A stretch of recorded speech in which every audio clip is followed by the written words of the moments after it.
आत्म के अहित विषय कैसा है, लोभ पर अपनी चर्चा चल रही है। और लोभ पर कल हमने एक बहुत मार्मिक कारिका आपके सामने रखी थी और उस कारिका के 7 बिंदुओं पर चर्चा करनी थी। 3 या 4 हो पाए थे, अपने 3 बिंदु हो पाए थे। बड़े ही अच्छे बिंदु हैं, वैराग्यप्रद बिंदु थे, कुछ न कुछ सीख देने वाले बिंदु थे। पाणा शाह की बात करी थी हमने, जिन्होंने अपने जीवन में अनेक क्षेत्रों को बनाया है। शांति कुंथ अरनाथ के वो परम भक्त थे। यात्रा के लिए आप भी जाते हैं, पर क्या ऐसे विचार आपके आए? कल ये बात मैं बोलना भूल गया, मैंने कहा ये तो बोलना भूल ही गए थे हम। आप भी यात्रा के लिए जाते हैं, आप भी व्यापार के लिए जाते हैं ना, पर कभी ऐसे भाव आए पाणा शाह जैसे कि भैया मैं यहाँ बाहर आया हूँ, बिना अन्न जल के मैं रहूँगा नहीं, जब तक देव वंदना नहीं होगी तब तक रहूँगा नहीं। ऐसा कभी विचार आया है आपके? सोचो, वो पाणा शाह ने तो अपने देव दर्शन के लिए जहाँ हर 24 घंटे में जहाँ उसका मुकाम होता था वहाँ उसने जिनालय बना दिए। अरे आपको तो बने बने जिनालय मिल रहे हैं, उसके बाद भी आप प्रभु की भक्ति नहीं कर रहे हो और जिनालय के दर्शन नहीं कर रहे हो। कैसी विडंबना है, कहाँ आपका कल्याण होगा? कुछ तो सीख लें हम अपने उन पूर्वजों से जिन्होंने इतनी भक्ति करी है, इतनी आराधना करी है, इतनी अंतरंग परिणामों से आस्था के साथ प्रभु को बिठाया है। ये बात कल रह गई थी। तो मैं ये चाहूँगा कि जो लोग जाते हैं बाहर व्यापार करने, जाएं, उस पाणा शाह से सीख लें और भगवान के दर्शन अवश्य करें। मिले तो छोड़े नहीं। भले आपके पास इतना धन नहीं होगी जहाँ जा रहे हो वहाँ बना दें, लेकिन जहाँ हैं वहाँ तो कम से कम अपन दर्शन कर सकते हैं। मत बनाओ नए जिनालय, आप जहाँ जा रहे हो, पर जो हैं उनके दर्शन कर लो तो बहुत अच्छा रहेगा। फिर उसके बाद पाणा शाह के बाद हमने आपसे चर्चा करी थी उन 2 बालकों की, उन 2 मासूम गरीब बच्चों की। कौन की बात करी थी? देवपद और खेवपद। उसका तो सार ये था कि वीतरागता के पास कोई अमीर और गरीब नहीं होता है, वहाँ तो सिर्फ सच्ची भक्ति की कीमत होती, सच्ची आस्था की कीमत होती, सच्ची श्रद्धा की कीमत होती। और उस श्रद्धा ने भी चमत्कार करके दिखाया और वो जो मक्के के दाने हैं वो मोती माणिक बन गए। ये है सच्ची भक्ति की श्रद्धा थी। कल उन 2 बालकों की वो हमने कहानी सुनी थी। वो कहानी नहीं थी, वो ये मत मानना कि झूठी बात थी, वो वास्तविक घटना थी। वो वास्तविक बात घटी है आज से पूर्व इतिहास में। ललितपुर की वो घटना आपको हमने सुनाई थी और उसका प्रतिफल भी देखो कि जिसने भक्ति अंतरंग से करी उसको मिला भी बहुत कुछ। कहाँ तो गए थे वो सेवा करते करते और आए सेवा करवाते करवाते। कहाँ गए थे नौकर बनकर और अब बन गए सेठ। तो ये जिन यात्रा की बात थी, जिन यात्रा में आप ये मत मानना कि मात्र तीर्थों की वंदना करना ही यात्रा नहीं, गुरुओं के विहार करना, गुरुओं को स्थान तक पहुंचाना, इसको भी यात्रा बोलते हैं। पग पग गुरु चलते हैं, उनके साथ हम जब चलते हैं वो भी एक प्रकार की यात्रा ही कहलाती, वो भी एक प्रकार का आपका समर्पण ही रहेगा। वो भी आप, क्योंकि आप समय का दान दे रहे हो, तन का दान दे रहे हो। तन और समय का दान देना भी तो दान है, उसको भी आप महादान समझना, उसको भी आप अपना ये समझना कि मैं इससे भी घना पुण्य इकट्ठा कर रहा हूँ। यहाँ तक की बात हो गई थी। और फिर अगला था अपना बिंदु प्रतिष्ठितम। मतलब प्रतिष्ठितम का मतलब क्या होता है? प्रतिष्ठाएं करवाना, प्रतिष्ठाओं में संयोग करना। जो पंच कल्याणक आदि होते हैं उन्हें प्रतिष्ठा कहते हैं। मतलब जो पाषाण से भगवान की यात्रा जिस प्रक्रिया में होती है उसको पंच कल्याणक प्रतिष्ठा आदि की क्रिया कहते हैं। उन प्रतिष्ठा आदि क्रियाओं में जैसे बने वैसे तन से, मन से, धन से अपने सहयोग को करना, ये कहलाता है दान, ये कहलाता है त्याग, ये कहलाता है अपना सब कुछ समर्पित करना प्रभु के सामने। क्योंकि यूँ तो आपने सबके विवाह आदि में, सगाई आदि में खूब काम करवाया है और सब कुछ समय दिया है, लेकिन किसके? प्रभु के कार्य में आप अपना समय दे रहे हो, प्रभु के भक्ति में आप अपना समय दे रहे हो, उसका तो एक महत्व अलग ही होगा। कभी भी मौका मिले ऐसे पंच कल्याणकों में तो समय देने से कभी पीछे मत हटना, आगे बढ़कर, क्योंकि जो पुण्यशाली होता है वही अपने समय का दान दे सकता है और उसमें शामिल हो सकता है। और पात्र बनने से भी कभी पीछे मत हटना, मिला है मौका चूकना मत और पात्र बन जाना और भक्ति प्रभु की कर लेना। कब मौका मिलेगा ऐसा, कहाँ मौका मिलेगा ऐसा, छोड़ना मत। अभी आने वाले समय में बड़े बाबा कुंडलपुर, वहाँ पर एक बहुत बड़ा, आप लोगों को मालूम ही है क्या होने वाला है, पंच कल्याणक होने वाला है। आचार्य श्री के मुख से निकले था 1008 मुनियों की वहाँ दीक्षा होनी है। अर्थात वहाँ जो 1008 से तात्पर्य सहस्कुट है ना, उन सहस्कुट में जितने हैं, अब वो तो बनाएंगे तो सही, दीक्षा तो हम सब लेंगे महाराज लोग, तो वो भी तो दीक्षा होगी, वो भी तो दीक्षा होगी। अच्छा, इसने यही तो बोला 1008 मुनिराजों की यहाँ दीक्षा होगी, तो जो 1008 हैं तब कल्याणक के दिन उनकी दीक्षा होगी सबकी, पूरी पूरी प्रतिमाओं की। 1008 क्या, वो तो ज़्यादा की होगी। तो उस 1008 प्रतिमाओं की जब दीक्षा होगी तो सोचो वहाँ का माहौल कैसा होगा, जब पूरा संघ वहाँ पर होगा और पूरी आर्य का चतुर्विध संघ सब कुछ वहाँ रहेगा, और वहाँ का तो एक अलग ही एक आनंद होगा। वो पुण्यशाली होंगे जहाँ उस समय वहाँ पर रह के उस सब दृश्य को देखेंगे अपनी आंखों से, और वहाँ पर रहकर अपनी सहभागिता देंगे। आपको आगे बढ़कर वहाँ जाना चाहिए और कहना चाहिए क्या काम है बताओ, हम तो यहाँ के सेवक बन के यहाँ कार्य करेंगे, अपनी अपनी सेवा आप प्रदान करें। इतना बड़ा भव्य आयोजन है, उस आयोजन में आपकी सहभागिता होनी चाहिए। इतिहास में वो लिखने योग्य वह कार्यक्रम होगा, उस कार्यक्रम में कुछ तो आप दो, तन से, मन से, धन से, जहाँ जितना जैसा बन सकता हो अपना समर्पण वहाँ प्रेषित करो, तो ये आपकी भक्ति कहलाएगी। ये थी अपनी बात प्रतिष्ठा की। फिर उसके बाद है पूजा। पूजा से तात्पर्य ये है, पूजा महाराज जी, पूजा तो भक्ति होती है, पूजा में दान में क्यों शामिल करा इन्होंने? नहीं, पूजा में दान भी है। क्या दान है? जो आप समर्पित करते हो प्रभु के चरणों में द्रव्य सामग्री, वो पूजा भी दान के स्वरूप में है, क्योंकि वो भी तो आप चढ़ा रहे हो, वो चढ़ाना भी आपका दान है। मैं तो ये बोलता हूँ कि पूजा सामग्री तो ऐसी होना चाहिए कि जो दूसरा देखने वाला प्रसन्न हो जाए। बढ़िया काजू हो, बादाम हो, पिस्ता हो, अखरोट हो और सुंदर हो, ऐसा मन करे जो दूसरा है वो देखे कि मैं भी इनके साथ इस पूजन सामग्री, पीली केसर हो, खड़े बड़े चावल हो, बिल्कुल। अब आप लोग तो क्या वो जो चावल है सबसे हल्के वाले यूज़ करते हो, है ना, उसमें भी टूटे वाले यूज़ करते हो, हैं? नहीं करता। और उसमें वो पीली केसर की जगह आप क्या लगाते हो? वो पीली हल्दी वाला कलर डालते हो। अरे भैया, प्रभु की भक्ति कर रहे हो, वहाँ भी नकली नकली काम कर रहे हो तो नकली पुण्य आएगा आपके पास। असली भक्ति करना हो तो दिल खोल कर अच्छे से सजा कर करो। सोचो यहाँ की पाठशाला की बहनों ने बहुत अच्छी द्रव्य सामग्री सजाई थी, तो आप लोग ही लेके गए थे ना, कैसा लगा? सबकी आंखें चकाचौंध हो गई कि ऐसी भी द्रव्य सामग्री सस्ती है क्या? बिल्कुल, सब लोग जितनी बहनें थी वहाँ प्रतिभा स्थल की, बोले पहली बार देखी कि ऐसी द्रव्य। तो ये क्या है? ये पुण्य इकट्ठा करने का साधन है। उन बहनों ने 8 दिन 10 दिन 15 दिन जितनी मेहनत करी, पूरा उनका धर्म ध्यान हुआ, शुद्ध धर्म ध्यान, क्योंकि काय के लिए जा रहे थे? आचार्य भगवान की भक्ति के लिए वो द्रव्य सामग्री तैयार करी, और जिनने उसमें पूरा अपना अर्थ सहयोग किया वो तो और महापुण्यशाली, और ज़्यादा पुण्य, क्योंकि उनने पूरा अर्थ का अपना पूरा किया कि भैया जितना लगेगा हम देंगे, पर उस पूजन में हमारी सहभागिता हो, हमारी ओर से हो। तो हमारा तो भाव ये है अच्छे द्रव्य से, और बढ़िया अपने पास अगर सामर्थ्य है उसका उपयोग करो। आप चांदी की थाली हो, और थाली भी ऐसी सुंदर सी हो, उसमें अच्छा सुंदर सा द्रव्य हो, जिसको चढ़ाने के भी भाव हो ना अच्छे से। हम चढ़ा रहे हैं तो अच्छे भावपूर्वक चढ़ाएंगे हम। बढ़िया। एक भैया जी आए, उन भैया जी ने हमसे कहा, आरोन के भैया जी थे, दीपक भैया, दीक्षाएं हुई रामटेक में। उसके बाद उनने हमसे ये कहा कि महाराज जी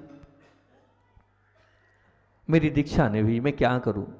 मेरे बहुत भाव थे और मैं रह गया। वो एकदम उनकी आंख से आंसू आ गए, मैं क्या करूं? तो मैंने कहा भक्ति करो। क्या भक्ति करूं? सब तो करता हूं मैंने क्या रह गया मेरी तरफ से? मेरी कौन सी कमी थी जो मैं आगे नहीं बढ़ पाया? मैंने कहा विकल्प नहीं करो, अच्छा एक काम करो। हमारे मन में एक भाव आया, मैंने आप सामर्थ्यशील तो है, बोले प्रभु का दिया खूब है, आप तो जानते हो मैं खूब दान करता हूँ, जहाँ देखो वहाँ बोली लेता हूँ। मैंने कहा बहुत अच्छी बात। आज से एक नियम ले लो तुम। क्या? पैसा है तो एक काम करना, जब भी दर्शन करो, चाहे आचार्य श्री की करो, चाहे मुनिराज की करो, चाहे जिसके करो, चाहे प्रभु के करो, रत्नों से करना तुम। मैंने कहा है सामर्थ? बोले है महाराज जी सामर्थ। तो भैया जी ने उसी दिन नियम लिया, अगले ही दिन जयपुर फ़ोन किया और वहाँ से रत्नों को बुला लिया, और दूसरे तीसरे दिन उन्होंने जो है वो रत्नों से, सब जब जाते हमारे पास आएंगे तो उन 4-5 नग रत्न लेते और उनसे दर्शन करते। अब आचार्य श्री के पास भी जब जाते तो वो रत्न वाले भैया के नाम से, वो मोती वाले भैया के नाम से प्रसिद्ध हो गए। मोती वाले भैया के नाम से। मैंने कहा क्यों, कैसा लग रहा है? बोले बहुत आनंद आता है महाराज जी, उससे जब दर्शन करता हूँ तो ऐसा लगता है सब कुछ अच्छा। मैंने कहा ये देखो तुम्हारा साथ साथ में द्रव्य का भी सदुपयोग हो गया और तुम्हारे भावों में, परिणामों में निर्मलता भी आ गई, और फ्री में तुम्हें मिल गया रत्न वाले भैया, नाम भी मिल गया। आचार्य श्री भी जानते हैं कि तुम चढ़ाओगे तो वही चढ़ाओगे, और अलग अलग प्रकार के रोज नाना प्रकार के वो रत्न चढ़ाते थे। दीपक भैया हैं आरोन के, उनसे हमने कहा था, उनने बात भी मानी, और अभी तक वो हमेशा इस प्रकार से वो रत्नों से सब महाराजों की भक्ति करते हैं। और मैं तो कहता हूँ नहीं, हमारे पास रत्न नहीं है, हम ये नहीं कह रहे हैं, लेकिन आप ये बताओ, आप साधुओं के दर्शन करने आते हो, पंच परमेष्टि में आते हैं ना साधु, है ना? और साधु पंच परमेष्टि में आते हैं, आप खाली हाथ क्यों आते हो? कुछ ना कुछ लेके आना चाहिए। भले एक अपनी बादाम लिया है, लौंग लिया है, अरे पंच परमेष्टि के दरबार में जा रहे हो और खाली हाथ, तो खाली हाथ ही तो लाओगे, फिर काय का आशीर्वाद आपको लगेगा? नहीं लगेगा आशीर्वाद। जब जाओ तब कुछ ना कुछ लेके जाओ और उनको चढ़ाओ कि हाँ ये चढ़ाया। हमने देखा पाटनी जी को, पाटनी जी जब भी आते थे तो गिनती के उनके नरियल होते थे, और वो गिनती के पूरे महाराजों के, और हम उनको मिल नहीं पाते थे, तो वो उनका जो निकलंग या अकलंग वो बोलता था, बोले वो एक नरियल आपके नाम का छूट गया है, जब भी आते हैं आपके दर्शन ही नहीं होते हैं। तो अगली बार बोले देखो महाराज जी 2 बार, मैं पिछली बार आया आपके दर्शन नहीं हुए। मतलब वो गिनती के पूरे जितने महाराज हैं उतने नरियल दें और सबके नरियल से दर्शन करते हैं वो। तब तो कहीं आज इतना पुण्य इकट्ठा किया है, बताओ आपने कभी किए संघ में जाके कि प्रत्येक साधु के, भले आप नरियल मत चढ़ाओ पर एक लौंग चढ़ा सकते हो, लौंग नहीं एक चावल का दाना चढ़ा देना। हम ये थोड़ी बोल रहे कि बहुत बड़ी चीज चढ़ाओ, लेकिन खाली हाथ कभी भी साधु परमेष्टि के दर्शन नहीं करना चाहिए, कभी नहीं करना चाहिए। इसलिए हमने वो पीछे के नियमों में ये नियम रखा है कि जब भी साधु के दर्शन करो तो कुछ ना कुछ चढ़ा के करो। अरे कुछ दोगे तब तो कुछ मिलेगा, खाली हाथ जाओगे तो क्या मिलेगा? तो आप इस चीज़ का विशेष ध्यान रखें। आज वो पूजन की बात चल रही है तो उसमें ये विषय निकल रहा है, तो आज बता रहा हूँ कि जब भी जाओ पंच परमेष्टि के चरणों में तो खाली हाथ नहीं जाना है, कुछ ना कुछ लेके जाना है, तब कुछ ना कुछ लेके आप आओगे, अन्यथा खाली हाथ जाओगे तो खाली हाथ ही आप आओगे।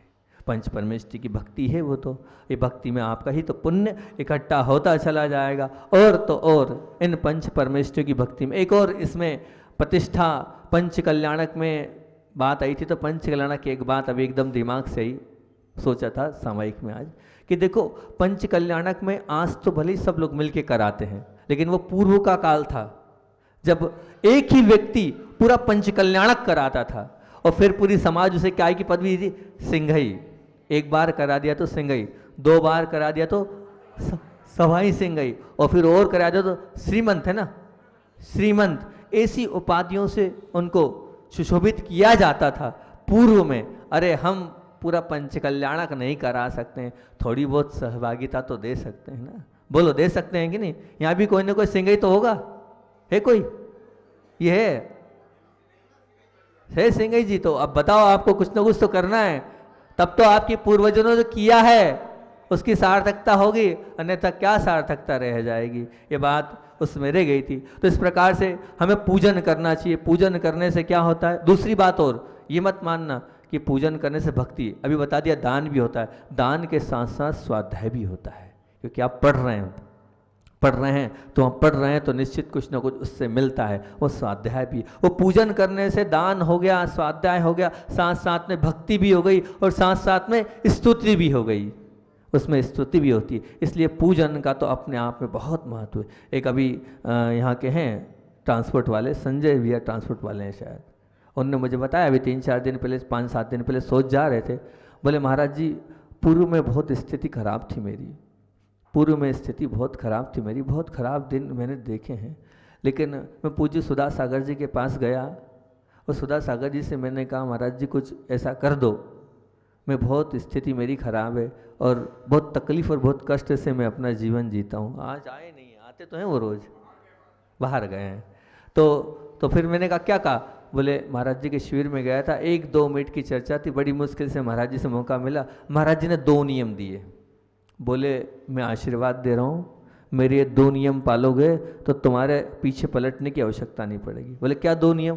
बोले सबसे पहला नियम तो ये कि रात्रि में भोजन मत करना, एक नियम, और दूसरा कभी भी भगवान के अभिषेक पूजन को मत छोड़ना। 2 नियम। तुम्हें 2 नियम ले लो, मेरा आशीर्वाद फल जाएगा, तुम्हें पीछे पलटने की जरूरत ही नहीं पड़ेगी। उन्होंने कहा वो दिन है कि आज का दिन है, कहीं पीछे नहीं पलट के देखा मैंने कि मेरा कल का क्या होगा। पहले कल की परिस्थिति खराब थी और आज बहुत कुछ मैं समृद्ध बन चुका हूँ सिर्फ 2 नियम से। बोले महाराज जी ने कहा था अभिषेक पूजन मत छोड़ना, प्रभु की जो भक्ति करता है उसको तो खूब मिलता है, अपने आप उसका रास्ता खुलता चले जाता है, और रात्रि में भोजन मत करना।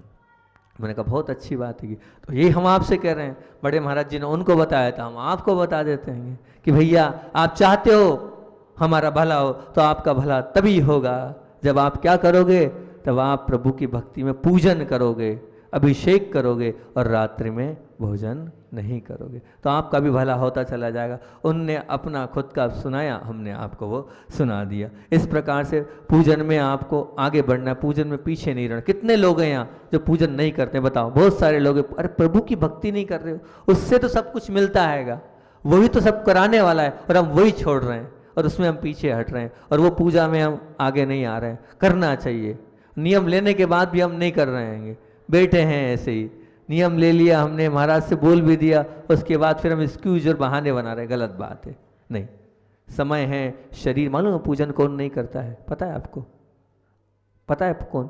आचार्य जी कहते हैं पूजन वो नहीं करता है, भगवान के अभिषेक वो नहीं करता है जिसको कोई बीमारी हो, ऐसी गंभीर बीमारी हो, सफ़ेद दाग हो गया हो या कोई ऐसी विशेष परिस्थिति हो, वो नहीं करता है। अगर आपके पास शरीर है, आप स्वस्थ हैं, सब कुछ अनुकूलता है, उसके बाद अगर आप भगवान की पूजा नहीं करते हो, अभिषेक नहीं करते हो, तो मान के चलना आने वाली बीमारी आपको घेरने वाली है। फिर आप चाह कर भी पूजन अभिषेक नहीं कर पाओगे। क्या? चाह कर भी आप पूजन अभिषेक नहीं, और फिर गुरु समझा रहे हैं करो करो, फिर तो और घोर समझना, फिर तो उदय में ही आने वाला है, कोई ना कोई बीमारी आने वाली हैगी, क्योंकि उंगली सीधी से नहीं निकलता। अब ध्यान रखना, जो सामर्थ्यशील हैं, शरीर से स्वस्थ हैं, और वो फिर भी पूजन अभिषेक नहीं कर रहे हैं, ये मान के चलना कुछ ना कुछ उनके साथ गलत होने वाला है। और गुरु की बात सुन ली, उसके बाद भी नहीं कर रहे हैं, तो मान के चलना अनर्थ होने वाला है उनके साथ। हाँ, मैं जहाँ कह रहा हूँ वहाँ सब समझ गए किसके लिए कह रहा हूँ। तो वो ध्यान रखे इस बात को। पूजा की बात थी, ये हो गए 6। फिर उसके बाद क्या? सिद्धांत लेखनम। सिद्धांत लेखनम मतलब क्या? जो जिनवाणी है, अब उस वक्त उस समय की ये कारिका है, उस समय तो लेखन ही चलता था, अब तो लेकिन सिद्धांत मतलब यानी जो आगम ग्रंथ हैं उनकी छपाई चलती है। तो जो प्राचीन ग्रंथ हैं उन ग्रंथों को देखना कि कौन सा ग्रंथ आवश्यक है, उन ग्रंथों को लेकर उनको प्रिंट कराकर सब लोगों के लिए वितरित करना, बांटना, ये सिद्धांत यानी ये क्या है? ये क्योंकि देव शास्त्र गुरु 3 चीज़ें हैं हमारे यहाँ, तो हमने शास्त्र जो जिनवाणी माँ में आते हैं, और वही वाणी अगर प्रभु की वाणी उन पेपरों पे छप गई, उन कागज़ों पे छप गई, तो वो जिनवाणी का रूप ले लेती है, और वो जिनवाणी हमारे लिए पूज्य हो जाती है, हमारे लिए अनुनय के विनय के योग्य हो जाती है। उस जिनवाणी का भी हमें जितना हो सके उतना दान करना। मात्र जिनवाणी दान नहीं, हम तो ये कहते हैं कि जिनवाणी की देख रेख करना, जिनवाणी के जो कवर आदि चढ़ाना, जिनवाणी के साथ पूरा, जैसे अभी हाल आप पूजन करते हो उसमें द्रव्य उसमें डल जाती है, वो भी साफ सफाई करना, वो भी एक प्रकार से दान है, क्योंकि आप उसमें तन और मन दोनों लगाकर उसकी साफ सफाई कर रहे हो, उसको व्यवस्थित कर रहे हो, वो भी जिनवाणी दान है। आप वो करें, जितना हो सकता है उतना करें। आप अपने घर की सफाई करते हैं कि नहीं? करते हो ना? तो यहाँ भी आपको कैसी, देखो कैसी पड़ी है जिनवाणी माँ, बड़ी स्थिति खराब हैगी। अरे वह भी व्यवस्थित करना चाहिए। आप अपनी दुकान में माल व्यवस्थित करते हो कि नहीं? ये माल अलग, ये माल अलग, ये माल अलग, तो यहाँ भी करो ना भैया। ये प्रथमानुयोग के शास्त्र है, ये चरणानुयोग के शास्त्र है, करणानुयोग के शास्त्र है, द्रव्यानुयोग के शास्त्र है। साल में एक बार क्यों, रोज देख रेख करना चाहिए कि हाँ ये जिनवाणी में यहाँ अपने को ये व्यवस्थित करना है, इस प्रकार व्यवस्थित करना है, तो ये बहुत बड़ा पुण्य का काम है। इससे पता है क्या होगा, आपके ज्ञानावरणिक कर्म का क्षयोपशम होगा। अगर आप चाहते हो कि हाँ हमें अच्छा क्षयोपशम चाहिए, हमें अच्छी बुद्धि चाहिए, जिससे हम एक बार पढ़ें और सब याद हो जाए, कुछ मत करो, प्रतिदिन इतना सा नियम ले लो कि जो मंदिर की जिनवाणी है उनको मैं एक बार निगाह मारूंगा, व्यवस्थित साफ करूंगा और व्यवस्थित जमा दूंगा। इतना करके देखो आप, आपकी बुद्धि, मैं कह रहा हूँ कैसे नहीं बढ़ती, बढ़ जाएगी। जिनवाणी माँ की सेवा करने से सब कुछ बढ़ने लगेगा। देखो कैसी फैल रही है जिनवाणी, आप ही देख लो आपके यहाँ की हालत क्या हो रही है। बिल्कुल उपेक्षित है माँ जिनवाणी। अब जब माँ जिनवाणी उपेक्षित है तो आपका क्षयोपशम कैसे बढ़ेगा। अपना क्षयोपशम बढ़ाना चाहते हो तो माँ जिनवाणी की विनय करो और उसकी देखरेख करो, उसको व्यवस्थित करो, उस पर कवर चढ़ाओ, और यहाँ तक कि जो अंदर की जो है वो करो, कट अगर फट गई है तो उसको व्यवस्थित सुधार करो। ये करोगे तो आपका क्षयोपशम बढ़ेगा और ये जिनवाणी के प्रति आपकी विनय रहेगी, और इस विनय के माध्यम से ही आपका क्षयोपशम भी बढ़ेगा, आपका कल्याण भी होना है। और दान तो है ही, क्योंकि सिद्धांत लेखनम ये आया है, तो अपन जिनवाणी माँ की देख रेख भी दान के रूप में ही इसको स्वीकार करना। फिर उसके बाद आती है बारी सिद्धांत लेखन के बाद चतुर्विध संघ भक्ति। सातवां जो है चतुर्विध, मतलब जो मुनि हैं, आर्यिका हैं, साधु हैं, या ये मुनि यति अनगार हैं, इनकी जितनी भक्ति कर सकते हो करो, इनकी जितनी सेवा कर सकते हो करो, इनको जितना आप आहार दान दे सकते हो दो। लगे कि हाँ कि इनकी हमें यहाँ कमी दिख रही है, वो कमी करना, वो अपने आप में वैयावृत्ति है, वो आपका पुण्य इकट्ठा करा सीधा स्पीवर आपका दान है। अगर आप साधुओं के प्रति आस्था के साथ, हमने कहा ना बड़ी आपको पुण्य योग से मिले हैं, और योग से देखो वहाँ से भी कोई अभी निर्देशन नहीं आ रहा है, और उसके बावजूद भी बोले अभी आप पूरी आर्यिकाएँ आ जाए, खबर करी तो आई खबर वहाँ से, बोले अभी पूरी आर्यिकाओं को बुला रहे हैं, बड़े बड़े संघों को बुला रहे हैं छोटों को बांधने। मैंने ठीक है भैया, अब हम क्या करें, मंडी मामोरा वालों का पुण्य ज़्यादा है।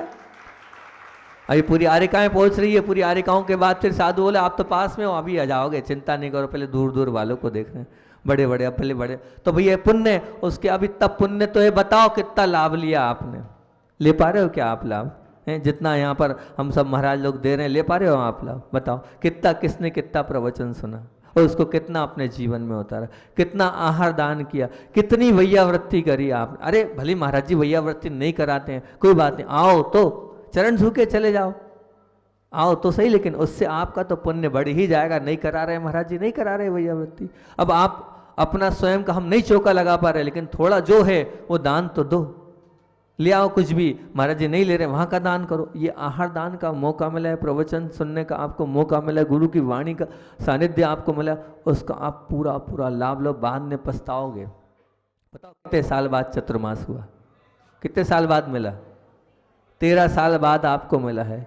अब उसका कुछ तो मूल्य समझो, 10-12 साल हो गए, कुछ तो मूल्य समझो। इतने साल बाद आपके यहाँ चातुर्मास हो रहा है, और चातुर्मास के बाद ये लंबा सानिध्य मिल रहा है, उसका पूरा पूरा आप लाभ लेंगे तो वो तो उसमें आपका ही भला है, आपका ही कल्याण है। इस प्रकार ये 7 क्षेत्र जो थे दान के आपके सामने रख दिए। एक बार फिर से मैं उन 7 क्षेत्र को रिपीट करके आगे, अरे समय अपना ऐसा हो जाता है पता ही नहीं चलता। 7 क्षेत्र को रिपीट करते हैं। जिन बिंब मतलब जिन्हें भगवान की प्रतिमा विराजमान कराना, पहला जहाँ पर दान करना है। दूसरा है जिनागार, मतलब जो जिनालय हैं उन जिनालयों को बनवाने में अपनी सदुपयोग करना राशि का। तीसरा है जिन यात्रा, यानी तीर्थ क्षेत्रों की यात्रा स्वयं करना कराना, ये है ना।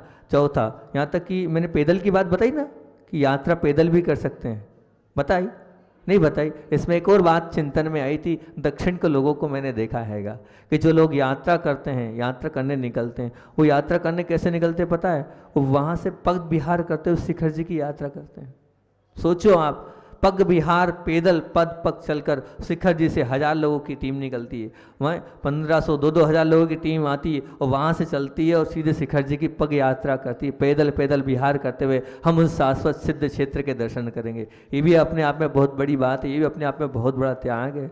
चाहिए इतनी हिम्मत कि इतनी मौसम की प्रतिकूलताएं, धूप है, बरसात है, सब है, और उसमें वो चलते हैं और पग विहार करते करते आते हैं और यात्रा। कई लोग, अब हम आचार्य के पास रहे इतने साल से, कई लोग गुरुदेव के दर्शन करने पग विहार करके आते हैं कि हमें गुरुदेव के दर्शन करना है, हम पैदल चल के गुरुदेव के विहार करेंगे।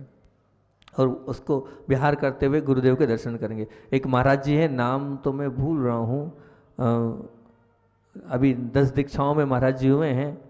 वो उनको एक बीमारी थी, गोटे गांव के हैं शायद, है ना, वो कैंसर वाले महाराज जी, नहीं कैंसर वाले महाराज जी, कैंसर वाले महाराज जी, नहीं शायद नरसिंहपुर के। तो उन्होंने, उनको एक अस्वस्थता थी, उनको बीमारी थी, उस आस्था के साथ वो आए थे, कैंसर जैसी बीमारी थी। नाम याद है आपको क्या? अरे महाराज जी का नाम निराश्रव सागर है, निराश्रव सागर जी, उनका याद है, मतलब मुझे चेहरे से ध्यान है, अब नाम याद नहीं आ रहा है स्थान। तो हाँ, कैंसर की बीमारी थी। तो उन्होंने बताया था कि मैं नरसिंहपुर से मैंने विचार किया था आचार्य भगवान के दर्शन करना है, उनके मुख से सुना था। और बोले पैदल विहार करते हुए आया था, बीच में एक रात्रि रुका, उपास रहा, और अगले दिन फिर वहाँ बीनावारा पहुँचा और आचार्य श्री से सीधे यही कहा कि मुझे ब्रह्मचर्य व्रत चाहिए, और फिर पूरा अपना बताया। आचार्य श्री ने सिर्फ 2 नियम, एक नहीं 2 नहीं, सिर्फ एक नियम दिया था, सब ठीक हो जाएगा, रात्रि में 4 प्रकार के अन्न जल का त्याग कर दो। इतनी सी बात बोली थी कि रात्रि में 4 प्रकार के अन्न जल का त्याग कर दो, सब ठीक हो जाएगा। इतनी बात बोली और उन्होंने रात्रि में 4 प्रकार के अन्न जल का त्याग किया, उनकी वो कैंसर की बीमारी ठीक हुई, और आज वो मुनिराज बन के संग में समय सागर जी के पास हैं।